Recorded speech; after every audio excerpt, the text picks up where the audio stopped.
Hello, everybody. Welcome to Aquarian Pearls, Pearls of Wisdom. And we've got a very special treat today. We're very honored and delighted to be interviewing our own jeweler, Kate Vivas. And so welcome to Pearls of Wisdom, Kate. Thank you, David. We're in August of 2021. We're deep in lockdown in Sydney, and Kate's happily talking to us on Saturday at home. Kate, welcome. And would we start off by talking about your where you grew up and your education and where you learned to get into jewellery and how? Your early years. My early years. I grew up in Sydney. I have a half Australian, half Spanish background. I got into jewelry in kind of a strange way in that as a young person, I was really, really obsessed with ancient Egypt. And someone gave me a book, a Cartier book, where they had produced all this beautiful jewelry in the 1920s when Howard Carter found the tombs. And it had inspired this Egyptian themed jewelry that Cartier had done. And it was just stunning. And that was my first interest in jewelry. And I was probably about 12 at the time. But both my parents are artists. So art was a very big part of my life. And then I went on to do a jewelry trade, which I started in 1999. That was 4 years. And then I went on to study gemology and then diamond grading and valuation. Fantastic. And was that all in Sydney, Australia? All in Sydney, Australia. Yes. Yes. Yeah. And you must have had, your jewelry is so beautiful. You must have had a great first teacher. Yes, I did my apprenticeship with an Austrian born jeweler who lived here in Sydney in Balmain. And he was a bit different from the other jewelry people that I sort of interviewed to do the apprenticeship, in that he handmade everything. So he didn't agree with mass production.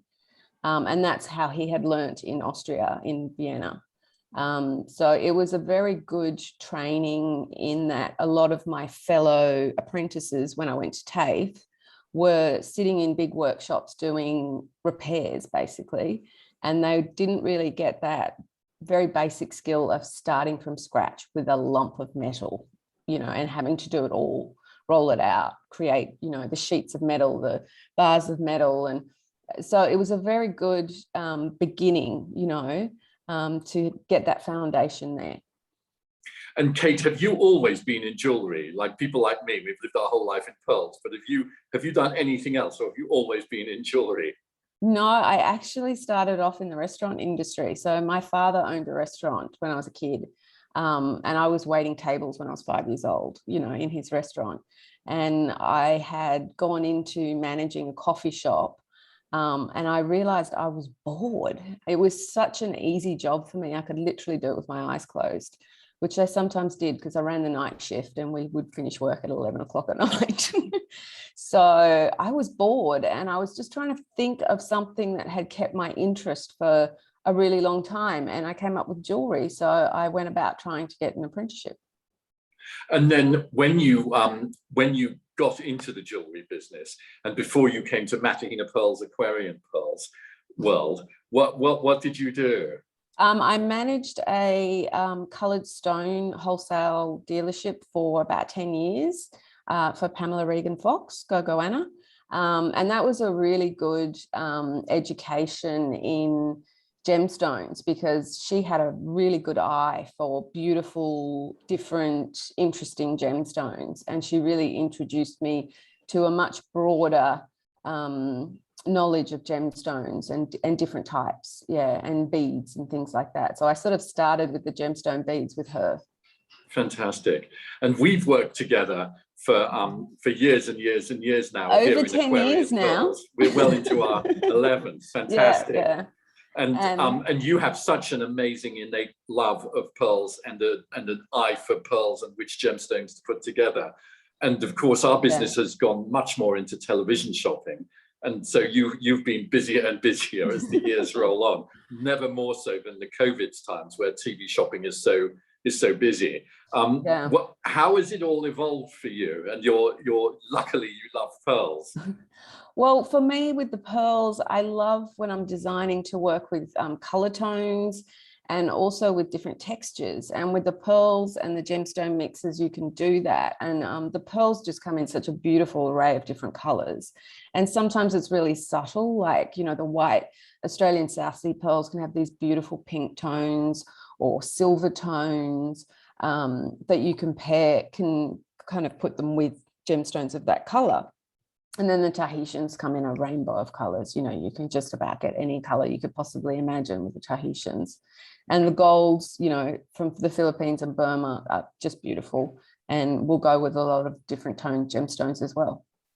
And you've designed for us, for America and for Australia, and and a bit for Europe as well. And where do you get all your inspiration? Because it seems to me like you're ever coming up with new designs. And I know sometimes if you've only got white pearls, although they have amazing colors between them, it's hard not just for me to think gold and diamonds and a few colored stones, but you're perpetually using other metals and other gemstones and precious stones and semi-precious stones, and you're ever new in your collections.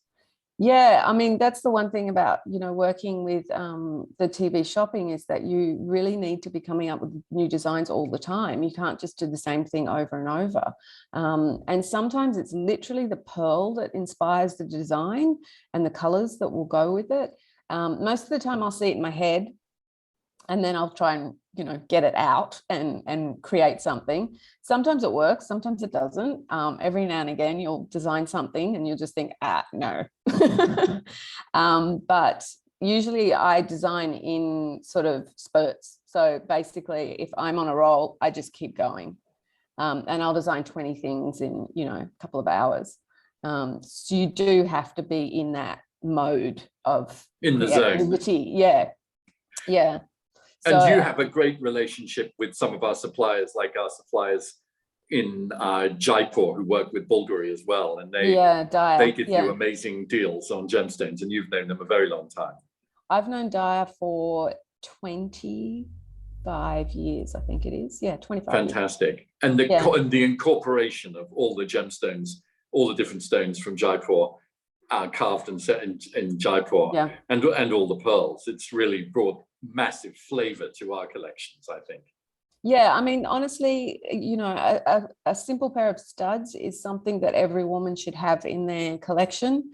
But I was just trying to create more and more ways to wear pearls and change it as well so that people could feel like they were wearing something one-off and a piece of art. And also to bring younger people into wearing pearls. There was, you know, a time when people thought pearls were only for, you know, their nanas. And that's not the case. Anybody can wear pearls. They look beautiful on everybody. It's just a matter of finding your color or tone or what looks good on your skin. Fabulous. And Kate, do you have any favorite designers or jewelry houses yourself? I am a fan of Cartier, mainly their older designs when the brothers were still running the company, so in the 1920s and 30s. I like Bulgari. They do some really beautiful pieces, and I like the way they often incorporate hand-cut stones, which is very interesting and different. But I don't really have a favorite. I'm sort of one of those people that likes to just go out into the world and just see what I see. And sometimes something that's not even jewelry will inspire me, you know, a plant, a flower, you know, anything can inspire you to create jewelry. Timeless elegance. Yeah, exactly. Well, Kate, last question I always ask all our interviewees is if there were some young people contemplating coming into the pearl world, the jewelry business, what would you say to them? I would say to come in with the knowledge that it is important that we retain our handmaking skill, because a lot of it's where you should start. If you want to go on to mass production, you should get the basics with handmade, so you truly understand the metal. It's important to know how to draw, which laughingly enough, I'm terrible at. But I can make the models instead of sketching them for people. So being able to draw in 3D is really important. And also do as much education as you can, because gemology, diamond grading, valuation, they were a huge help to my career. And it's a very small world, the jewelry world. So we all know each other. So once you get into it, you'll find that you become part of family. Fantastic. Kate, it's been really beautiful and lovely to actually finally get you into Pearls of Wisdom. And we look forward to posting it ASAP. Thank you very much. Big love and thank you. You too. All right. Bye.